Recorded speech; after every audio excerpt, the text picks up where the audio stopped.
ইমামে হাশমি রহমতুল্লাহ আলাই, আমিনে মিল্লাত রহমতুল্লাহ আলাই, ওনারা শুধু পড়াননি, ওনারা অনেককে লালন পালনও করেছেন, পরনের কাপড়ও কিনে দিয়েছেন, কিতাবও খরিদ করে দিয়েছেন।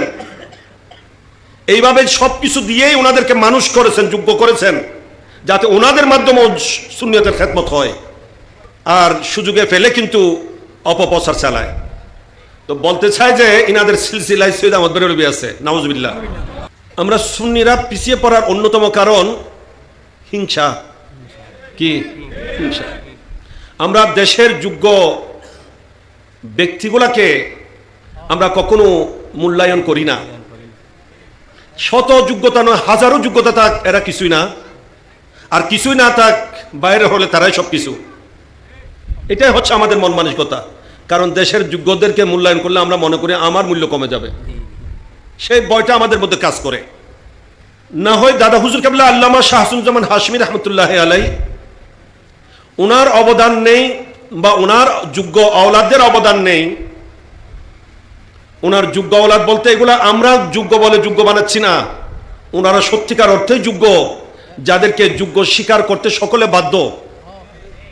আলহামদুলিল্লাহ, ওনার আওলাদদের মধ্যেই ইমাম আহলে সুন্নাত, ওনার আওলাদের মধ্যেই উস্তাজে জামান আল্লামা বজলুর রহিম হাশমি, ওনার আওলাদের মধ্যেই ওনার আওলাদেই আমিনে মিল্লাত ফকিহ বাঙ্গাল রহমতুল্লাহ আলাই।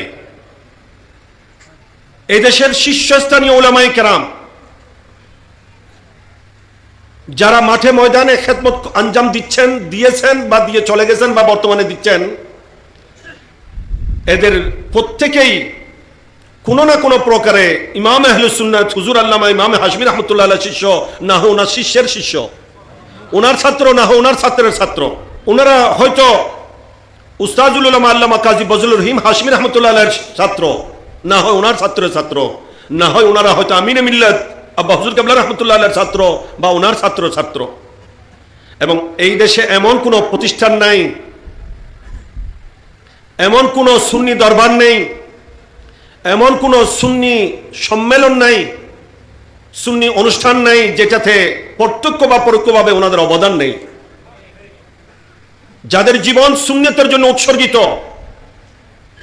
আল্লামা শাহ হাসানুজ্জামান হাশমি রহমতুল্লাহ আলাই সারা জীবন সুন্নিয়তের জন্য অক্ষ করেছেন, উৎসর্গ করে গিয়েছেন, বিরাম বিশ্রামহীন দিন ধর্মের মযহাব ও মিল্লাতের খেদমত করে সফল খেদমত আঞ্জাম দিয়ে ওনার মধ্যে সীমাবদ্ধতা না রেখে, সীমাবদ্ধ না রেখে উনি ওনার পরবর্তী জেনারেশনকেও ওনার চেয়েও যাতে আরো ব্যাপক খেদমত ওনার যোগ্যত্বসূরির মাধ্যমে হয় সেই ব্যবস্থা যিনি দিয়ে গিয়েছিলেন উনি আল্লামা শাহ হাসানুজ্জামান হাশমি রহমতুল্লাহ আলাই।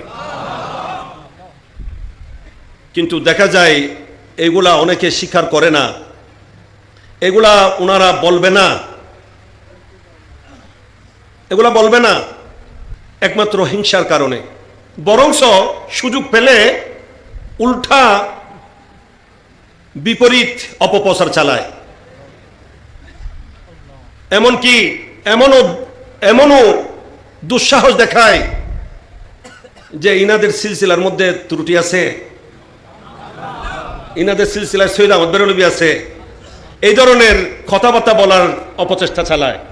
এই ধরনের গোষ্ঠী সুন্নিদের মধ্যে আছে, হয়তো যারা এখানে খেয়েছে, এখানে খেয়ে বড় হয়েছে।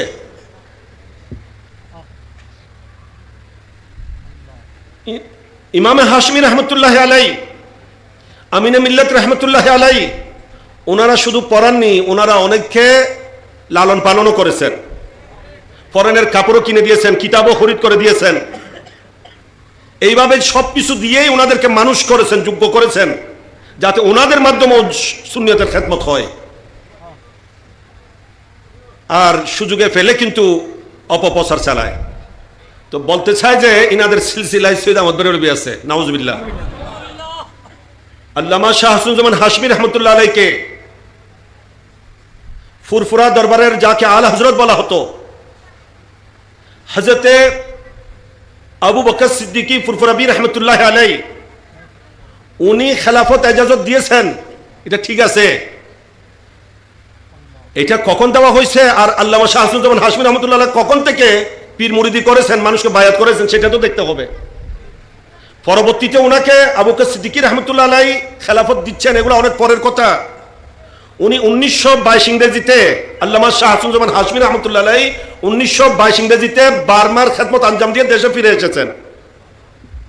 অথচ উনি বার্মাতেও অসংখ্য মানুষকে সিলসিলার তরিকতভুক্ত করেছেন, বায়াত করিয়েছেন, এবং এরপর দেশে এসে চতুর্দিকে উনি বায়াতের কাজ করেছেন, তরিকতের খেদমত আঞ্জাম দিয়েছেন। অনেক পরবর্তীতে এই দেশে যখন হযরত আবু বকর সিদ্দিকী রহমতুল্লাহ আলাইহি তশরিফ এনেছিলেন, ওনার খেদমত দেখে, ওনার যোগ্যতা দেখে ওনাকে স্বতঃস্ফূর্তভাবে নিজ থেকে উনি খেলাফতে ইজাজত দান করেছিলেন। সুবহানাল্লাহ। তো পরবর্তীতে একজনে খেলাফত দিয়েছে, তুমি ওইটা দেখতেছো। উনি যে আগের ওনার যে সিলসিলা ছিল, যে তরিকতের সম্পর্ক, যে তরিকতের ওনার বায়াত, যে তরিকতের পীর শেখ ওনাকে খেলাফত দিয়েছেন, সেটা দেখবে না। এগুলা হচ্ছে সম্পূর্ণ ষড়যন্ত্র, ঠিক কিনা? এবং হযরত আবু বকর সিদ্দিকী রহমতুল্লাহ আলাইহি ইনাদেরও সিলসিলার একটা সিলসিলার মধ্যে সৈয়দ আহমদ বেরলভী আছে, যে ওইটাকে নিয়ে ডুল ফেটাও, আর ওনাদের যত এত গুরুত্বপূর্ণ আরো সিলসিলাগুলো আছে, সেই সিলসিলাগুলো আর দেখে না। উনি তো শুধু মুজাদ্দিদিয়া তরিকায় বায়াত করাইতেন না, উনি মুজাদ্দিদিয়া তরিকা, কাদরি, চিশতি, নকশবন্দি সব তরিকায় বায়াত করাইতেন। ওনার আরো অন্যান্য তরিকতের খেলাফত ইজাজত ওনার আছে। ওনার পীর ও মুর্শিদ সৈয়দ আহমদ বেরলভী নন। সৈয়দ আহমদ বেরলভীও নিজ থেকে ওনাকে গিয়ে খেলাফত দিয়ে নিজেকে সমাজে ফিট করার একটা চেষ্টা চালিয়েছিল, যে এটা ছিল ওয়াহাবিদের একটা ষড়যন্ত্র। তো মুজাদ্দিদি তরিকায় না সৈয়দ আহমদ বেরলভী আছে, উনি তো কাদেরি তরিকায় ছিলেন, তো ওনার কাদেরি তরিকাটা দেখতে হবে না? যা কথা বললে লম্বা হবে, যেহেতু সময় সংক্ষেপ।